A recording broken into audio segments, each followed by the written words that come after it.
Hey guys, so we have been learning about America after the American Revolution. What are we going to do? We're a new country. We have a lot of things to figure out. We have a lot of trials. We have a lot of testing, ups and downs, different things. We know for sure some things we don't want. We don't want a king, a monarchy. We don't want that. We know that we don't want to have to quarter soldiers anymore in our homes. We want the people to have more of a say. We don't want a large federal government. We want states to have more power. So we know a lot of things that we do want and we don't want, and we just have to figure out how is that going to work out for us. So a lot of trials and, trial and error. They're just trying to figure out how is it going to work. And so that's where we have the Articles of Confederation, our first government. Remember, it's a loose union of states where they loosely work together and but are mostly on their own.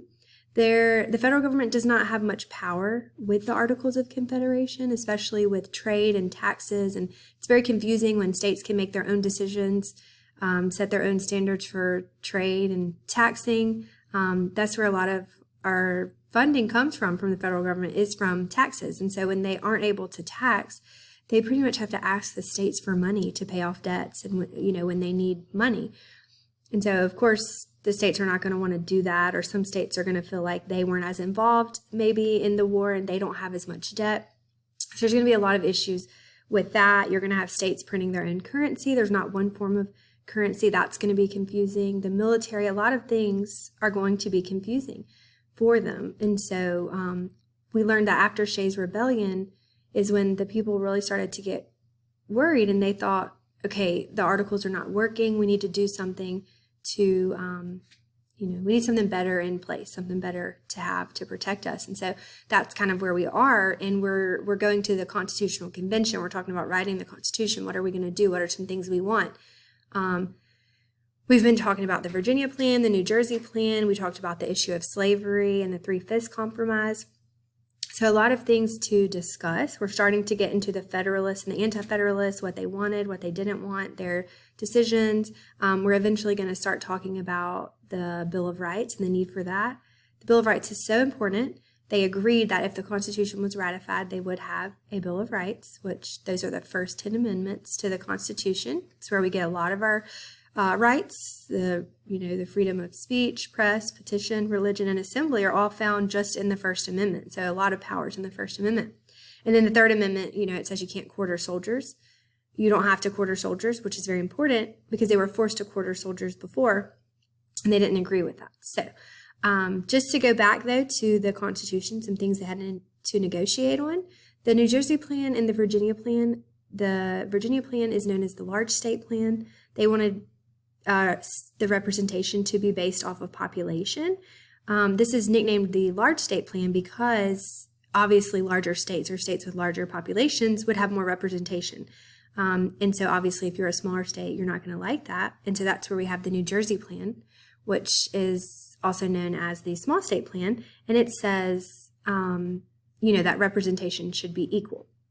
Everyone should have the same amount of representatives to make it fair. And so what happens is we have this great compromise, or the Connecticut Compromise, where they decide to take ideas from both plans, which is amazing, right? And they come up with our Congress we have today. We have a bicameral legislation, which means we have the House of Representatives, which is based on population, also based on the Virginia Plan, right? So that's based on our census. We currently have 435 representatives in Congress and in the House, and it's based on population. So how many people you have every 10 years with the census, that's how many representatives your state gets in the House of Representatives, right?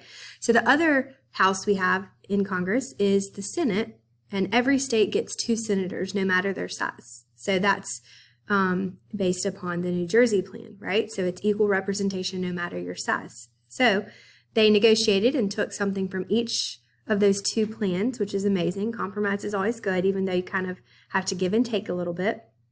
And we still use that today. So obviously it's very, it's very useful, very important.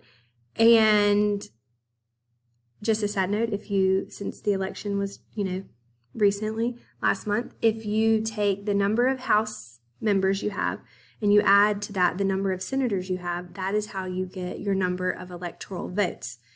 So we actually, since we have 100 senators and 435 House members, it's 535. But the District of Columbia gets the minimum amount of votes as any of the states. And so the least amount is 3, 2 senators and 1 representative. So DC actually gets 3 votes. So that is why we have 438. So fun fact, right? I always have to throw in some extra government for you guys.